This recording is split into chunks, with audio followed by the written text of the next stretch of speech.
Bismillahirrahmanirrahim. Assalamualaikum warahmatullahi wabarakatuh. Perkenalkan, nama saya Aditya Nugra Pratama dengan NPM 4112210056. Eh, Jurusan Sistem Informasi, berkuliah di Universitas Widyatama Bandung. Di sini saya ingin memenuhi eh, nilai ujian akhir semester saya pada mata kuliah kecakapan interpersonal. Di sini saya ingin mempresentasikan tentang kecakapan interpersonal. Mungkin pada poin pertama yaitu perkembangan sebelum dan sesudah mengikuti kelas KI ini. Sebelum sebelum mengikuti kelas kecakapan interpersonal, saya mungkin masih terbatas pada pemahaman dasar tentang komunikasi dan hubungan sosial.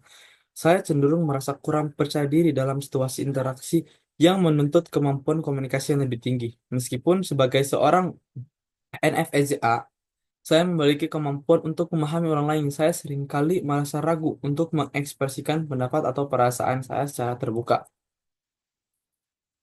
Sudah sesudah sesudah mungkin eh, setelah mengikuti kelas K ini, saya merasa perkembangan yang signifikan dalam kecakapan interpersonal saya.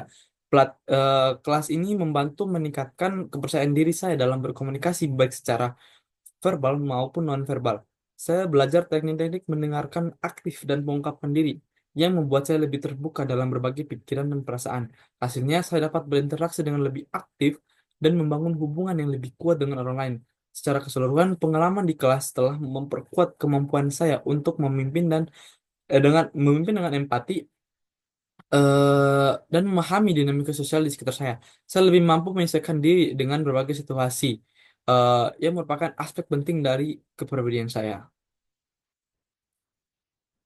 Selanjutnya, motivasi lulus dan kerja di mana? Mungkin saya motivasinya motivasi saya untuk lulus tepat waktu ya karena orang tua untuk cepat-cepat bekerja. Untuk kerja sendiri saya ingin mungkin saya cerita sedikit tentang motif saya. Motif saya lulus dan bekerja di bidang apa dan sebagai apa. Motif saya lulus dan bekerja di bidang pertambangan sebagai data analis sangat kuat karena saya percaya bahwa industri pertambangan memiliki peran penting dalam perekonomian dan perkembangan teknologi. Dan juga eh, saya ingin menjadi bagian perubahan positif tersebut. Dan alasan lainnya mungkin karena di kampung saya kebanyakan ada tambang. Dengan latar belakang pendidikan jurusan sistem informasi, saya merasa siap untuk menerapkan pengetahuan saya dalam analisis data untuk membantu perusahaan membuat keputusan yang lebih baik dan efisien. Perusahaan yang saya impikan adalah yang memiliki komitmen terhadap keberlanjutan dan inovasi seperti IWIF, NHM, dan Freeport yang dikenal dengan penggunaan teknologi mutakhir dan operasionalnya. Saya ingin bekerja di lingkungan dengan mendukung pengembangan profesional dan memberikan kesempatan untuk berkontribusi dalam proyek-proyek yang berapa besar seperti analisis efisiensi operasional dan dampak lingkungan untuk mencapai tujuan. Saya telah mempersiapkan beberapa hal yaitu penguasaan keterampilan teknis, proyek praktis, peningkatkan kemampuan komunikasi, dan jaringan sosial. Ini mana saya telah belajar mengenai bahasa pemrograman seperti SQL dan Python serta memperdalam kemampuan menggunakan Microsoft Excel untuk menganalisis data adalah keterampilan fundamental yang diperlukan untuk menjadi data analis. Dan saya juga berusaha mencari proyek atau pengalaman kerja di magang di bidang analisis data terutama yang berkaitan dengan tambang. Ini akan memberikan saya pengalaman langsung dalam mengumpulkan, membersihkan dan menganalisis data. Dan juga saya menyadari bahwa kemampuan berpresentasi dalam menyampaikan hasil analisis kepada tim adalah atau ke atasan adalah yang sangat penting. Oleh karena itu, saya aktif berpartisipasi dalam kegiatan organisasi kampus yang melibatkan presentasi dan diskusi. Dan saya juga berusaha untuk membangun jaringan dengan para profesional di bidang pertambangan melalui seminar, workshop, dan platform di media sosial seperti LinkedIn.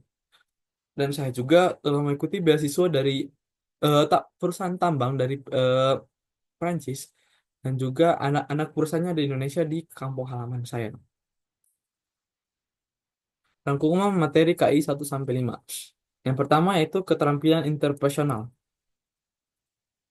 Eh, pada minggu pertama ini Materinya berfokus pada keterampilan interpersonal atau interpersonal skill yang didefinisikan sebagai kemampuan yang memungkinkan seseorang berinteraksi secara sosial dengan baik. Dan juga keterampilan interpersonal mempunyai manfaat yang sangat besar dalam dunia kerja, antara lain peningkatan peluang karir, memperluas jaringan, dan peningkatan kreativitas. Next, yaitu filsafat manusia atau jati diri. Pada minggu kedua ini, pembahasan terfokus pada konsep dasar filsafat manusia dalam konteks sistem filsafat dengan penekanan pada hakikat dan keberadaan manusia serta pengaruhnya terhadap pemahaman keberadaan manusia. Dan juga di sini bahas ada filsafat eksistensialisme yang mempengaruhi psikologi humanistik yang menempatkan kebebasan individu sebagai pusat keberadaan manusia dengan penekanan kebebasan dan subjektivitas. Filsafat juga menawarkan wawasan mendalam tentang bagaimana manusia memahami dan membentuk realitasnya sendiri. Minggu ketiga itu bahasa tubuh atau body language. Pada minggu ketiga ini pembahasan berfokus pada pentingnya bahasa tubuh atau body language dalam berkomunikasi. Seperti yang dikatakan oleh Albert Maherbain melalui konsep 7, 38, 55%. Ia menjelaskan hanya 7% saja makna berasal dari kata-kata dan 38% berasal dari intonasi dan pengucapan kita berbicara dan 55% berasal dari ekspresi ekspresi wajah atau bahasa tubuh. Dan juga manfaat mempelajari bahasa tubuh antara lain kemampuan untuk memahami pikiran lawan bicara, mengenali tanda-tanda hubungan atau kebesaran, dan meningkatkan hubungan interpersonal. Secara keseluruhan, pada materi ini memberikan gambaran rinci tentang bahasa tubuh dan vokal yang penting untuk meningkatkan kemampuan komunikasi baik dalam konteks profesional maupun personal. Pada minggu selanjutnya yaitu seni membaca wajah.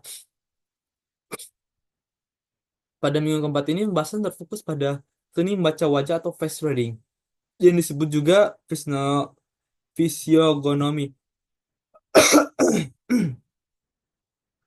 Melalui seni membaca wajah atau fisiografi, seorang dapat mengenali potensi dan kecenderungan kepribadian individu lainnya, meningkatkan hubungan interpersonal dan memahami lebih dalam aspek kepribadian seorang. Namun penggunaan seni ini memerlukan pemahaman yang mendalam dalam interpretasi yang cermat agar hasilnya akurat dan tidak disalahpahami. Eh, Bagaimana cara untuk membaca? Kita bisa lihat dari ciri-ciri wajah, mata, alis, dan hidung dan bibir. Selanjutnya, yaitu berarti tipe temperamen manusia, yang dimana pada minggu ini masanya itu ada pada identifikasi tipe temperamen dan potensi manusia melalui teori kepribadian termasuk model jendela Johari dan klasifikasi temperamen berdasarkan dimensi kepribadian introvert dan ekstrovert dan orientasi terhadap tugas. Ini juga bahas bahwa setiap tipe kepribadian mempunyai kebutuhan dasar yang berbeda-beda. Koleris membutuhkan kekuasaan dan prestasi, dan juga Sakunis membutuhkan pengakuan dan prestasi. Pada sifat temperamental manusia yang selanjutnya adalah flegmatis mencari keamanan dan hubungan yang erat. Sedangkan melankolis membutuhkan ketertiban dan kenyamanan. Memahami tipe temperamen ini membantu kita berinteraksi lebih efektif dengan orang lain, baik dalam konteks personal maupun profesional. Strategi yang disesuaikan dengan karakteristik masing-masing tipe dapat meningkatkan hubungan interpersonal, meningkatkan kerjasama, dan mencapai tujuan bersama dengan lebih baik. Selanjutnya itu analisis tangan atau grafologi. Jadi di sini dijelaskan bahwa pada materi ini juga mencakup studi kasus yang menunjukkan pentingnya mengenali potensi individu sejak dini. Misalnya seorang mahasiswa fakultas hukum menghadapi banyak tekanan besar yang tidak cocok dengan jurusan dipilihnya. Melalui analisis karakter ini diketahui bahwa minat sebenarnya terletak pada bidang grafis dan animasi. Dengan demikian, grafologi menjadi alat penting untuk memperoleh pemahaman yang lebih mendalam tentang individu, meningkatkan hubungan interpersonal, dan membantu orang menemukan jalan hidup dan potensi yang sesuai. Hal ini tidak hanya mendorong pengembangan pribadi, tapi juga berdampak positif dan profesional. Dan juga tulisan tangan dapat memberikan gambaran tentang kepribadian seseorang melalui margin, penekanan, kemiringan, dan tulisan-tulisan, ukuran huruf, dan tanda tangan. Bisa dilihat dari situ.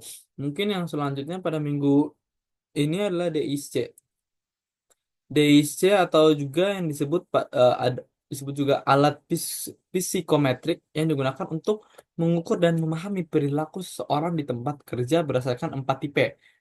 Yang dimana DISC yaitu ya D-nya dominance, I-nya influence, S-nya steadiness, dan C-nya eh, com- compliance. DISC dikembangkan oleh William Moulton Marston yang banyak digunakan secara luas untuk menilai gaya kerja, kekuatan, kelemahan, motivasi, dan respon individu. Dan juga DISC membantu dalam memahami bagaimana kepribadian mempengaruhi gaya kerja dan interaksi sosial seorang. Alat ini juga mem- berguna untuk mengidentifikasi motivasi internal, kekuatan, ketakutan, dan kelemahan, membantu individu dalam berorganisasi untuk meningkatkan efektivitas kerja dan hubungan interpersonal. Penggunaan DISC juga dapat membantu menyelesaikan gaya komunikasi dan kemampuan untuk menciptakan lingkungan kerja yang harmonis dan produktif. Selanjutnya yaitu pada ini ada warna kepribadian yang dimana di sini pembahasan terfokus pada hubungan antara warna dan kepribadian seorang serta bagaimana preferensi terhadap warna tertentu dengan mencerminkan karakteristik bawaan seseorang. Dan juga secara umum pada materi ini warna mempunyai kekuatan emosional yang sangat besar, dapat digunakan untuk memahami kepribadian dan mempengaruhi perilaku manusia dengan memahami asosiasi psikologis warna. Individu dan organisasi dapat menggunakan secara strategis untuk mendukung tujuan pribadi maupun profesional. Pada minggu ke-10 ada panca indera. Ini pembahasan ini terfokus pada panca indera yaitu organ khusus yang menerima rangsangan tertentu melalui sarabut saraf yang menghubungkan ke otak. Dan juga di mana di sini ada panca indera juga di sini terbagi atas pendengaran, pengecap, penciuman, dan masing-masing indera berfungsi sebagai suatu sistem yang terintegrasi untuk menghubungkan manusia dengan lingkungannya. Dengan memahami struktur dan eh, mekanisme panca indera, kita dapat menghargai pentingnya menjaga kesehatan dan organ-organ untuk menjalani kehidupan dengan yang optimal. Selanjutnya pada minggu ke-11 yaitu komunikasi efektif dan teknik presentasi. Di sana materi ini berfokus pada teknik komunikasi dan presentasi yang efektif, menekankan pentingnya penyampaian pesan secara jelas dan terstruktur sehingga mampu menarik perhatian audiens. Dan juga komunikasi yang efektif dapat diartikan sebagai proses penyampaian makna dari pengirim kepada penerima sehingga dapat pesan dapat dipahami dengan baik. Komunikasi meliputi pengirim pesan dan saluran komunikasi dapat menerima umpan balik baik dari penerima. Secara keseluruhan, teknik komunikasi yang efektif dan teknik presentasi yang baik memerlukan persiapan yang matang, pemahaman audiens, dan kemampuan menyampaikan pesan dengan cara menarik dan relevan. Hal ini penting untuk mencapai tujuan komunikasi dan membangun hubungan yang produktif dengan audiens. Pada minggu ke-12 itu ada membuat CV. Ini mana sini untuk bagaimana manajemen dan pembuatan kurikulum vitae, penulisan kurikulum vitae, dan surat lamaran kerja. CV didefinisikan sebagai ringkasan tertulis yang terstruktur tentang pendidikan, latar belakang, dan kualifikasi seseorang untuk suatu pekerjaan. Materi ini juga menekankan bahwa pentingnya CV dan surat lamaran sebagai alat kemajuan utama dalam dunia kerja dan strategi terstruktur dan menarik untuk meningkatkan peluang kita diterima di posisi yang kita inginkan.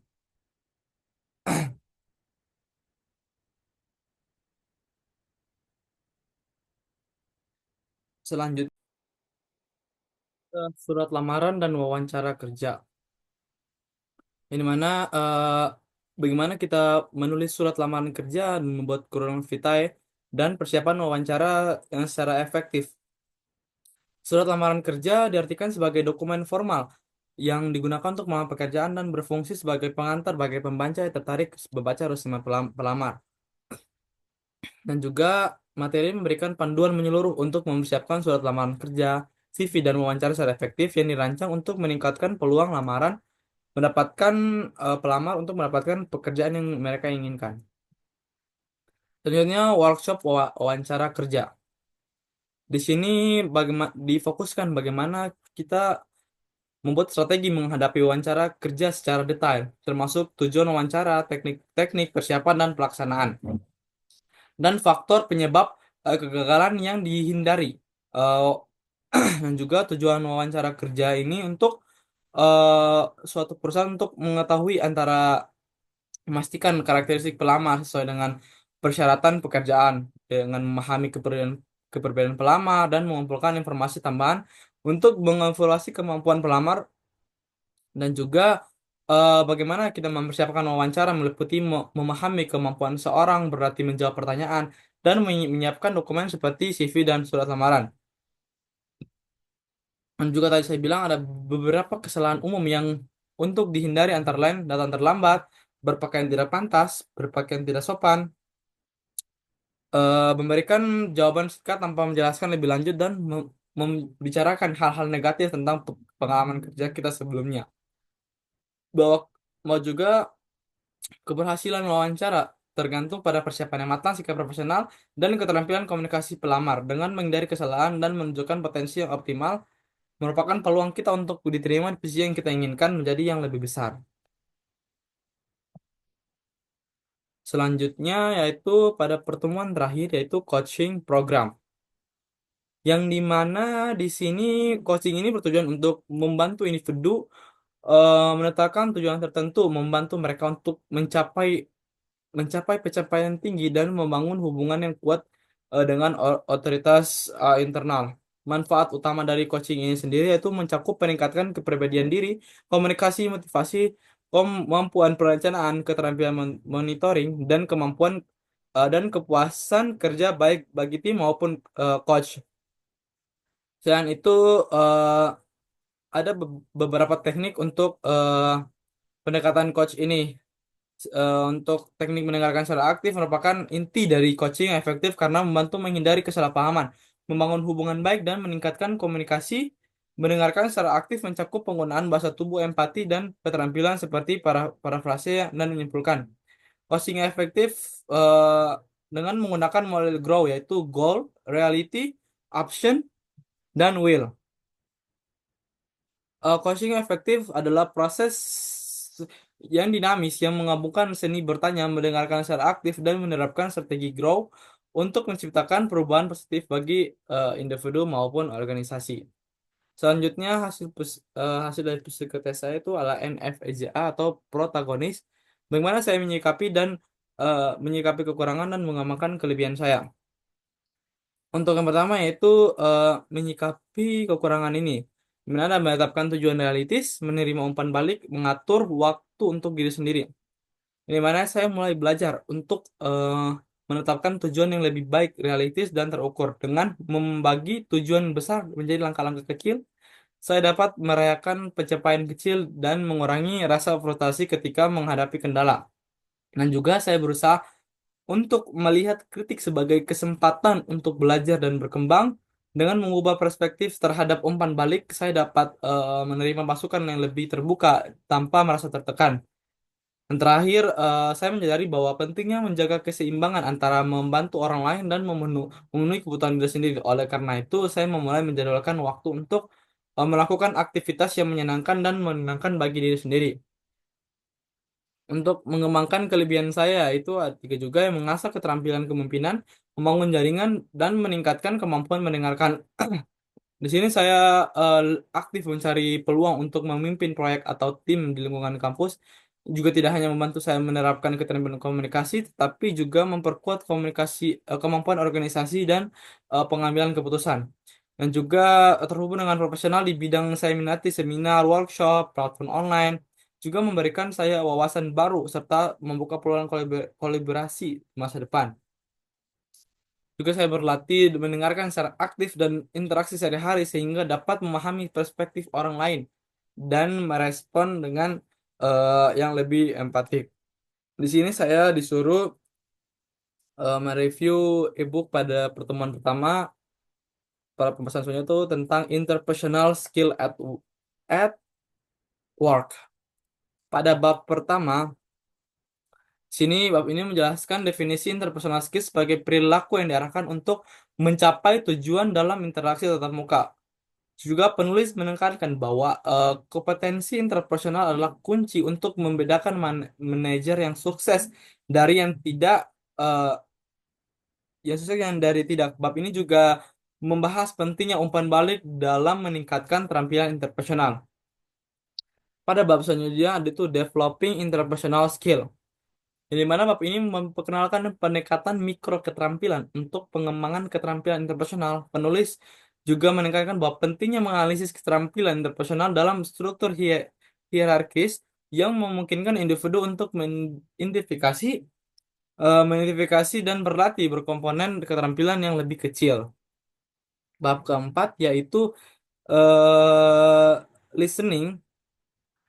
Sorry, ya bab keempat. Tadi bab ketiga itu awareness of self and others. Pada bab ini membahas bagaimana kesadaran diri dan kesadaran terhadap orang lain mempengaruhi kompetensi interpersonal. Juga menekankan bahwa kesadaran diri yang tinggi memungkinkan individu untuk mengelola bias dan memperbaiki interaksi sosial mereka. Pada bab keempat, yaitu listening. Bab ini menjelaskan pentingnya mendengarkan dalam komunikasi efektif. Dan juga di sini diberikan strategi untuk meningkatkan keterampilan mendengarkan seperti mempersiapkan diri sebelum mendengarkan dan menggunakan keterampilan perhatian. Pada bab kelima ya listening to non-verbal message. Di sini bab ini membahas bagaimana sinyal non-verbal dapat memberikan informasi penting tentang emosi dan orang lain. Dan juga memahami bahasa tubuh dan ekspresi wajah yang sangat penting untuk mendapatkan pemahaman yang lebih baik tentang pesan yang disampaikan. Bab 6 atau questioning and the information getting interview. Membahas tentang bertanya yang efektif dalam wawancara untuk mendapatkan informasi dan juga mengidentifikasi berbagai jenis pertanyaan, termasuk pertanyaan tertutup maupun terbuka, serta bagaimana urutan pertanyaan dapat mempengaruhi hasil wawancara. Bab 7 yaitu presenting information to others, yaitu menjelaskan elemen-elemen penting dari presentasi yang efektif dan juga pentingnya persiapan termasuk memahami audiens dan menyusun konten dan juga memberikan strategi untuk menarik perhatian audiens dan menjaga niat mereka selama presentasi. Bab ke-8 itu helping and facilitating, di mana ini keterampilan membentuk dan memfasilitasi dalam konteks interpersonal. Menekankan bahwa pentingnya mendengarkan dan memahami perspektif orang lain sangat memberikan bantuan kepada kita. Bab ke-9 yaitu asserting dan influencing, yang dimana pentingnya bersikap asertif dan mempengaruhi orang lain dalam berinteraksi dan juga menjelaskan perbedaan antara asertif, agresif, dan pasif. Dan juga di sini penulis memberikan teknik untuk meningkatkan kemampuan asertif dan mempengaruhi orang lain secara positif. Bab ke-10 negotiating, di mana di sini negosiasi merupakan keterampilan yang diperlukan dalam konteks kerja dan juga menjelaskan proses negosiasi dan strategi untuk mencapai kesepakatan yang saling menguntungkan dan juga persiapan dan pemahaman terhadap posisi pihak dalam negosiasi. Pada bab 11 yaitu working with group. Di mana di sini dinamika kelompok itu sangat berpengaruh dan keterampilan yang diperlukan untuk secara efektif dalam kelompok dan juga peran individu dalam kelompok dan bagaimana memfasilitasi kolaborasi dan memberikan strategi untuk meningkatkan komunikasi dan kerjasama dalam kelompok. Pada bab terakhir yaitu bab ke-12 itu managing relationship more effective. Di mana sini cara untuk mengelola hubungan interpersonal dengan lebih efektif dan membangun dan memelihara hubungan yang positif di tempat kerja. Dan juga untuk meningkatkan keterampilan manajemen hubungan termasuk komunikasi yang jelas dan umpan balik yang konstruktif. Mungkin sekian dari presentasi saya, mungkin bermanfaat bagi semua orang. Terima kasih. Assalamualaikum warahmatullahi wabarakatuh.